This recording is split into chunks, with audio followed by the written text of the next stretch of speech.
Hi Rivocraft, it's Sally here.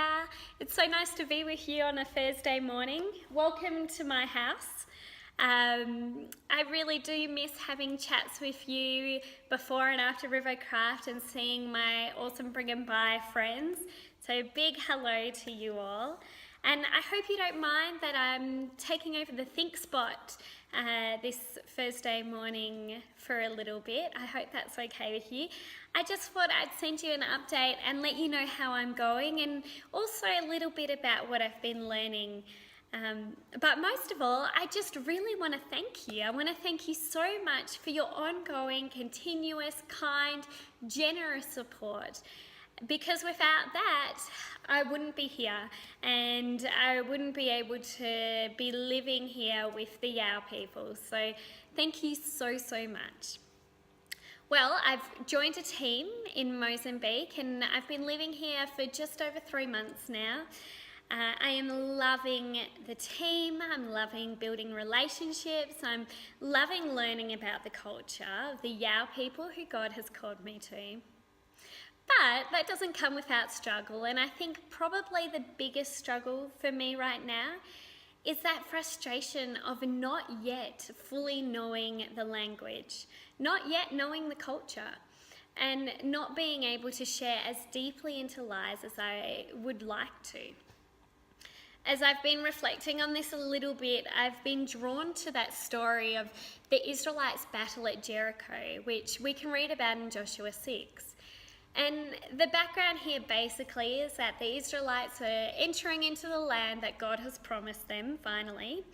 And this particular passage looks at how they were to defeat Jericho. And I'll read a little bit from Joshua 6, because these are the words that God gives Joshua, the faithful leader. So this is Joshua 6, verse 2. Then the Lord said to Joshua, "See, I have delivered Jericho into your hands, along with its king and its fighting men. March around the city once with all the armed men. Do this for 6 days. Have 7 priests carry trumpets of ram horns in front of the ark. On the 7th day, march around the city 7 times with the priests blowing the trumpets. When you hear them sound a long blast on the trumpets, have the whole army give a loud shout, and then the wall of the city will collapse and the army will go up, everyone straight in. The God who parts seas and who moves mountains surely could have pushed down a wall to a city in no time. Yet this is also the God who had the Israelites wander the desert for many years before they were actually able to enter into their promised land. The promised outcome, in this case the walls of Jericho collapsing, requires a time of patience and obedience and action. The Israelites weren't able to shortcut this, just as they weren't able to sit around and do nothing while they waited for that 7th day. Each day was important. Each day they had to choose to trust God and follow him in obedience. When you're told to keep walking around a wall, I wonder what goes on in your head. On that first day, on the second day, I wonder if by the time they got to the 6 days, the Israelites were starting to wonder what they were meant to be doing. There were no cracks on the walls.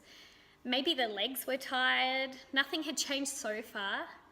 I wonder if any had thought of other ideas to get around those walls, or if they grew tired and wanted to give up. I mean, seriously, God had asked them for 6 days straight to get up, walk around a wall once, and then do it all again the next day. Crazy.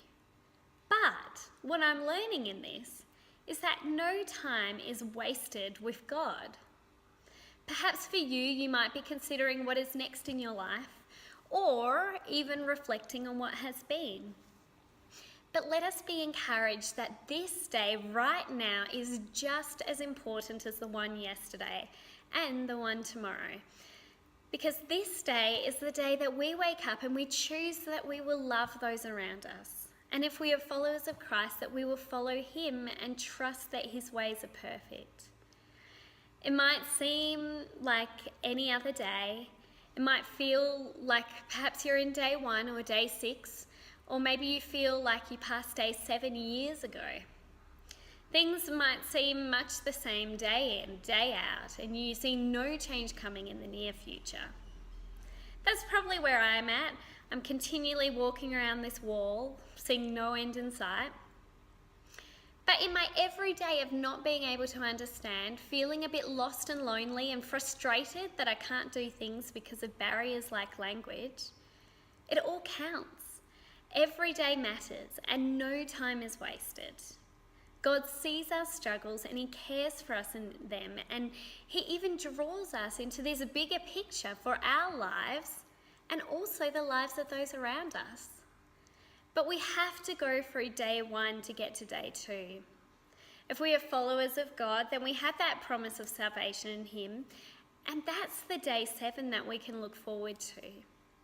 So let's make every day count, even if that day God just asks us to walk around a wall. Thanks so much for having me. Bye.